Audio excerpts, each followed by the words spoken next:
পরিবহনকালে সতর্কতার সহিত মালামাল বোঝাই করা হলে অপচয় অনেকাংশে হ্রাস পাবে। আঞ্চলিক খাদ্য নিয়ন্ত্রক মহোদয় কাছে আমার আকুল আবেদন, খাদ্যশস্যের বস্তাবন্দির ক্ষেত্রে খাদ্য বিভাগের দায়িত্বপ্রাপ্ত সম্মানিত কর্মকর্তাবৃন্দের আরও সতর্কতার প্রয়োজন আছে। এখানে অনেক কথা এসেছে, আপনারা অনেকে ব্যবসায়ীরা করতে যাব, সেটা আমি প্রথমত দেখবো কেন আমার মুনাফা হবে কিনা। এখানে বস্তা যেখানে সাপ্লাই দেওয়া হয়, এখানে সাইলুত গম, অন্যান্য মনে করেন আমাদের জাহাজ বা গুদামে, এইগুলি অনেক কাহিনী, অনেক ইতিহাস, যার যার প্রফিট নিয়ে তারা ব্যস্ত থাকে এবং এখানে গুণগত মান মেনটেন করা হয় না। আমি যতটুকু আমি দেখেছি, আমার 37 বছর খাদ্য বিভাগের অভিজ্ঞতা, আমি দেখেছি, এটা আমার দেখার সুযোগ হয়েছে। তারপরও খাদ্য বিভাগ মুদ্রার বিরাট কোভিড, ওনাদের সহযোগিতা আমাদের প্রয়োজন, আমাদেরও সহযোগিতা ওনাদের প্রয়োজন।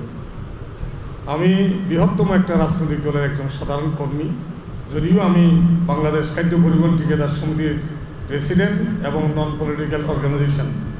শহীদ প্রেসিডেন্ট জিয়াউর রহমান, ম্যাডাম খালেদা জিয়া যে আদর্শ, ওনারা যেভাবে এই যে খালকাটা কর্মসূচি, এবং এটা আপনারা দেখেছেন, এবং এখানে আমাদের দেশে এগুলি রিভেট করতে হলে এই ধরনের কর্মসূচি ইনশাল্লাহ নির্বাচনের রোডম্যাপ চালু হয়ে যাচ্ছে। নির্বাচন আপনারা দোয়া করবেন, যথাসম্ভব হয়ে যাবে।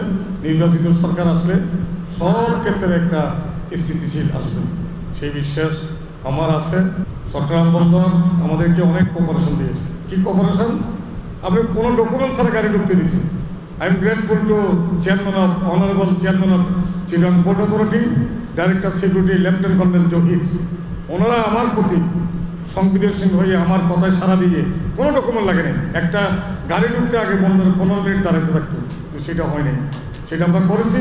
খাদ্য উপদেষ্টা জনাব আলিমা মজুমদার, আপনার ডিরেক্টর জেনারেল জনাব হুমায়ুন কবিরের আহ্বানে আমরা সারা দিয়ে দিন রাত পরিশ্রম করে জাকির সাহেব, ওনার কমপক্ষে 50,000 টাকার ওনার গাড়ির তেল পড়ছে, উনি কোনো বেনিফিট নেই। হাই সাহেব গেছে, আমাদের অনেক গেছে, যে এগুলি আমরা স্পটে আমরা, কিন্তু আমরা এখানে কোনো পার্সেন্টেজ 1 টাকাও, আমি ইনশাল্লাহ আমি 1 টাকাও এখান থেকে খাই নাই।